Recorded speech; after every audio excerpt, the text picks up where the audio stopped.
ચેતનાની શિખરયાત્રાનો અનુવાદ. અગોચર સૃષ્ટિનો મહાન પ્રવાસી સાધનાખંડ પ્રથમ. લેખક શ્રદ્ધેય ડૉક્ટર પ્રણવ પંડ્યા. ઓડિયો 32. હિમાલયથી આમંત્રણ.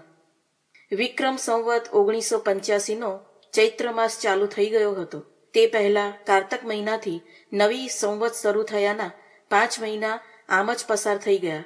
ચૈત્ર માસની નવરાત્રી પર આખા આંવલખેડા ગામમાં શક્તિ પૂજા અને રામાયણના પાઠના આયોજનોનો કાર્યક્રમ થઈ ગયો. તેના પણ 4-5 દિવસ પસાર થઈ ગયા. શ્રીરામની સાધના જે રીતે ચાલતી હતી તે રીતે ચાલુ જ રહી. એ અદ્ભુત, અનોખી અને અલૌકિક હતી. છતાં પણ એ દિવસોમાં તેમણે નિરાહાર રહેવાનો સંકલ્પ લીધો. માત્ર પાણી અને દૂધ પર જ રહ્યા. બનતા સુધી એ ચૈત્ર માસની 5મનો દિવસ હતો. એ દિવસે તેઓ લગભગ વહેલી સવારે 2:30 વાગે ઉઠી ગયા અને દરરોજની જેમ ઉપાસનામાં લાગી ગયા. જો કે તે પહેલા ઉઠતી તથા નહાતી વખતે જ તેમના મનમાં આનંદ, ઉમંગ તથા ઉત્સાહનો મહાસાગર હિલોળા લઈ રહ્યો હતો. ખરેખર તો આગલા દિવસની સાંજથી જ મનમાં જાત જાતના વિચારો આવી રહ્યા હતા કે આવતીકાલે સવારથી જ કંઈક નવીન ક્રમ શરૂ કરવાનો છે. શું શરૂ કરવાનું છે એનો આભાસ સ્પષ્ટ થઈ રહ્યો ન હતો, પરંતુ એવું જરૂર લાગી રહ્યું હતું કે હવે આગલા પડાવ પર જવા રવાના થવાનું છે. મહાપુરુષાર્થ માટે નક્કી કરાયેલ જપની સંખ્યા અને ધ્યાન પૂરું થઈ ગયું. સવિતા દેવતાને જપ સમર્પિત કર્યા પછી પ્રદક્ષિણા કરી શ્રીરામ હજી બેઠા જ હતા કે અંદરથી અવાજ આવ્યો. આ દિવ્ય વાણી પોતાના એ જ માર્ગદર્શક આત્માના કંઠમાંથી પ્રસ્ફુટિત થતી હોય એમ લાગી રહ્યું હતું કે જેમણે તેમને 2 વર્ષ પહેલા વસંત પંચમીના દિવસે હિમાલયની યાત્રા કરવા નિર્દેશ કર્યો હતો. એ દિવસે કે જે દિવસે પૂજાની ઓરડીમાં પોતાના ગુરુજીનો સાક્ષાત્કાર થયો હતો, જે પવિત્ર સુગંધથી વાતાવરણ મહેકી ઉઠ્યું હતું અને આત્મામાં ઉમંગ છવાઈ ગયો હતો, આજે પણ બરાબર એવી જ સ્થિતિ સર્જાઈ. ફરક માત્ર એટલો જ હતો કે એ દિવ્ય આત્મા પ્રગટ ન થયો અને વાણી પણ એવી સ્પષ્ટ ન હતી કે બીજા કોઈને સંભળાય. એનું અંતર જગતમાં ગુંજન થયું. પાછલી વખતે પ્રત્યક્ષ સાનિધ્ય માટે જે બોલાવવાની વાત કહેવામાં આવી હતી એ સમય હવે આવી ગયો હતો. કહેવામાં આવ્યું કે ચૈત્ર માસ શરૂ થતાં જ હિમાલય તરફ જવા પ્રયાણ કરી દેવાનું છે. હવે ત્યાં જ મુલાકાત થશે. 5મી નવરાત્રિના દિવસે પાછલી વસંત પંચમીના દિવસે આપેલા નિર્દેશને યાદ કરાવવામાં આવ્યો. હજી ઉત્તરાખંડના પહાડી રસ્તાઓમાં બરફ છવાયેલો છે અને બદ્રી કેદારના દ્વાર પણ બંધ છે.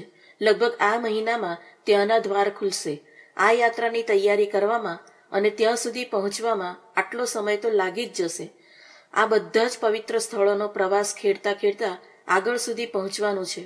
આ સૂચનો બહાર ક્યાંયથી નહીં પરંતુ આંતરિક સૃષ્ટિમાંથી પ્રગટ થઈ રહ્યા હતા. એવું લાગી રહ્યું હતું કે અંદર બેસીને કોઈ બોલી રહ્યું છે, બતાવી રહ્યું છે.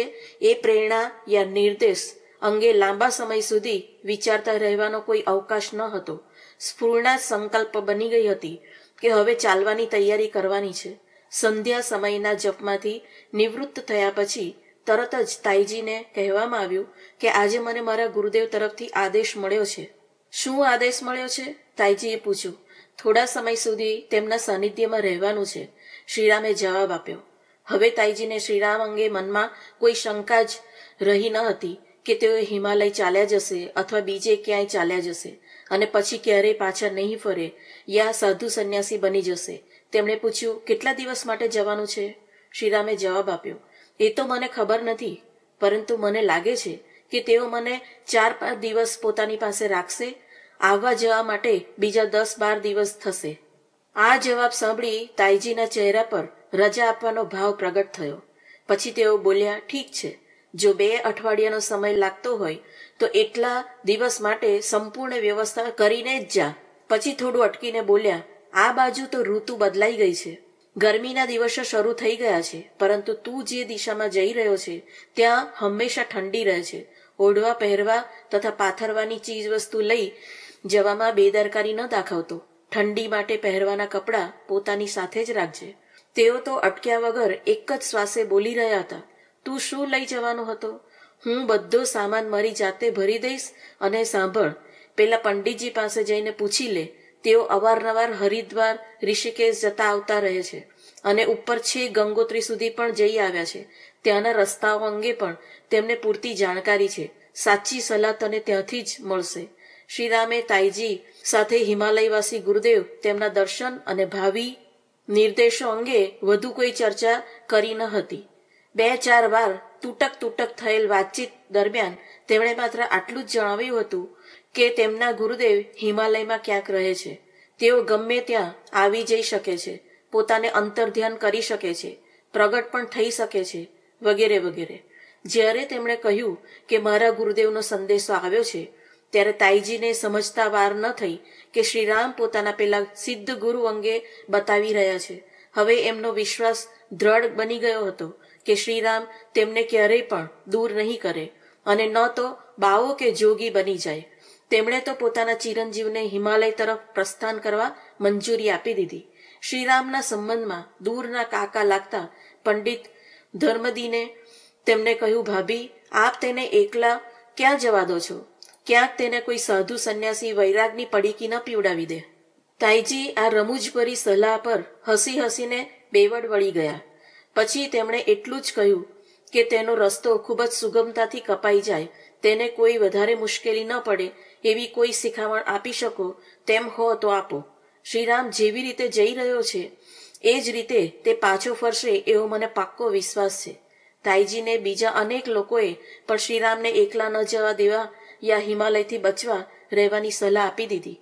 પરંતુ તાઈજીએ આ બધી વાતો સામે આંખ આડા કાન કરી દીધા અને જાણે તે ન સાંભળી હોય તેમ કરી દીધું. તેમને લાગી રહ્યું હતું કે ચૈત્ર વૈશાખ મહિનામાં પણ બદ્રી કેદારની આસપાસ હાડને ગાળી દેનારી, ગાત્રોને થીજવી દેનારી ઠંડી પડતી હોય છે. આ બાજુ પોષ મહા મહિનામાં જેવી ઠંડી હોય છે એના કરતાં અનેક ગણી ઠંડી એ બાજુ વૈશાખ જેઠ મહિનામાં રહેતી હોય છે. તાઈજી ક્યારેય પણ એ વિસ્તારમાં ગયા ન હતા, પરંતુ બદ્રી કેદારની યાત્રા કરી પાછા ફરેલા સાધુ સંતો તથા બીજા લોકો પાસેથી આ બધી વાતો સાંભળી હતી.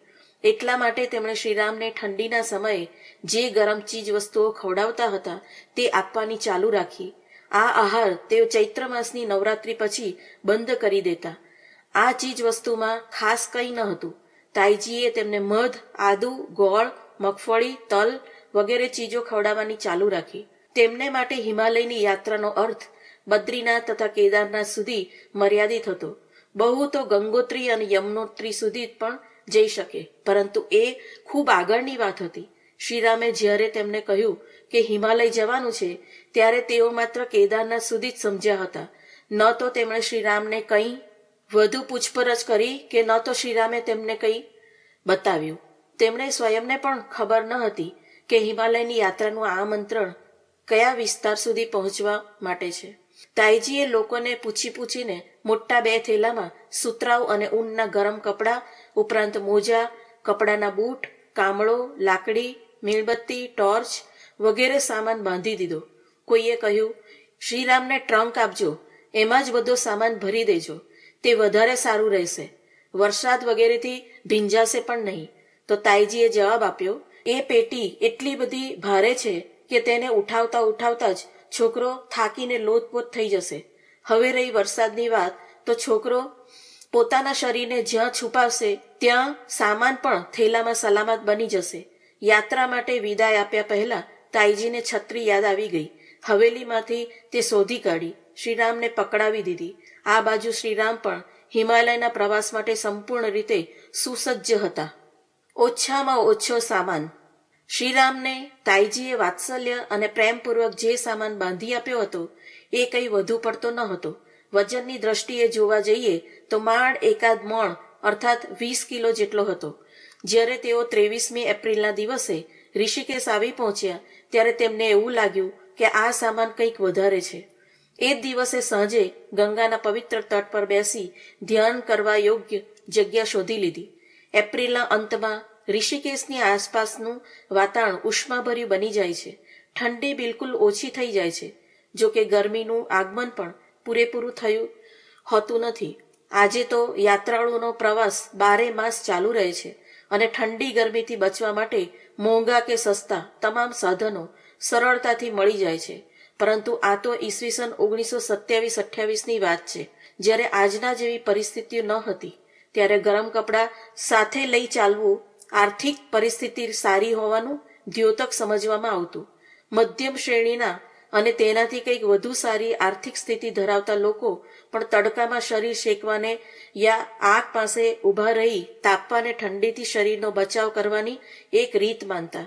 બંને ઉપાય ન અજમાવી શકવાની સ્થિતિમાં લોકો એકી સાથે 3-4 કપડાં પહેરી લેતા હતા.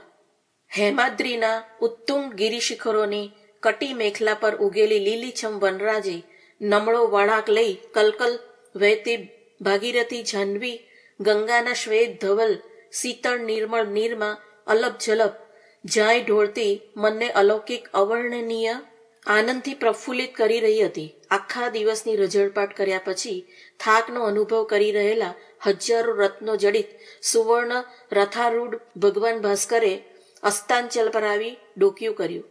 તેની સાથે જ સલુણી સંધ્યાના રંગો ખીલી ઉઠ્યા. પળ બે પળ વીતી ન વીતી ત્યાં નિશાને નીલાંબરની આંખમાં શ્યામલ કાજળ આજવાનો આરંભ કરી દીધો. એ દરમિયાન શ્રીરામે ગંગાના પતિત પાવન નીરમાં હાથ પગ તથા મોં ધોઈ આસન લગાવી નિત્યનો સંધ્યા પૂજનનો ક્રમ પતાવી દીધો. ત્યારબાદ ધ્યાન લગાવવા પ્રયત્ન કરી રહ્યા હતા ત્યાં તેમની નજર ગંગાના તટ પર બેઠેલા સંન્યાસીઓના ટોળા પર પડી. તેઓ સ્નાન કરી અંગ લૂછી નાખ્યા પછી પોતાના થેલામાંથી ભભૂતિ બહાર કાઢી ને પોતાના શરીર પર ચોળવા લાગ્યા. ભભૂતિ લગાવેલ સંન્યાસીઓ તો શ્રીરામ આ પહેલા અનેકવાર જોઈ ચૂક્યા હતા ત્યારે તેમનું ધ્યાન એ તરફ ગયું ન હતું. પરંતુ આજે તેમને સમજાયું કે શરીરને ઠંડીથી બચાવવા આ એક સારી રીત છે. સંન્યાસીઓના એ ટોળાએ સંધ્યા પૂજનનું નિત્યક્રમ પતાવી પોતાના મુકામ તરફ જવા પગ ઉપાડ્યા તો શ્રીરામ તરત પોતાના આસન પરથી ઉઠી ગયા અને એ ટોળામાં જે સૌથી વૃદ્ધ સંન્યાસી હતા તેમની પાસે પહોંચી ગયા. તેમણે પ્રણામ કર્યા. સંન્યાસીએ આશીર્વાદ આપતા હોય એ મુદ્રામાં પોતાનો હાથ ઊંચો ઉઠાવ્યો.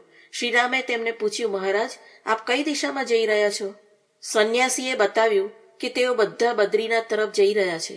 થોડીવાર થોભી તે સંન્યાસી ફરી બોલ્યો, તારે અમારી સાથે આવવું હોય તો ચાલ.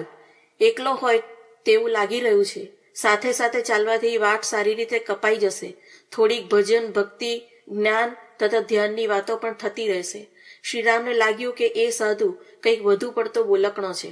શ્રીરામનો ઉદ્દેશ તો માત્ર આગળની યાત્રા શરૂ કરવા માટે કયા કયા પ્રકારની તૈયારી હોવી જોઈએ એ અંગે થોડી જાણકારી મેળવવાનો હતો.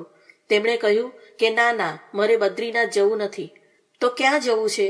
સંન્યાસીઓ ચાલતા ચાલતા થંભી ગયા અને એક સંન્યાસી પૂછપરછ કરવા લાગ્યો, શું ઘરેથી ભાગીને તો આવ્યો નથી ને? વૈરાગ્ય લેવો છે?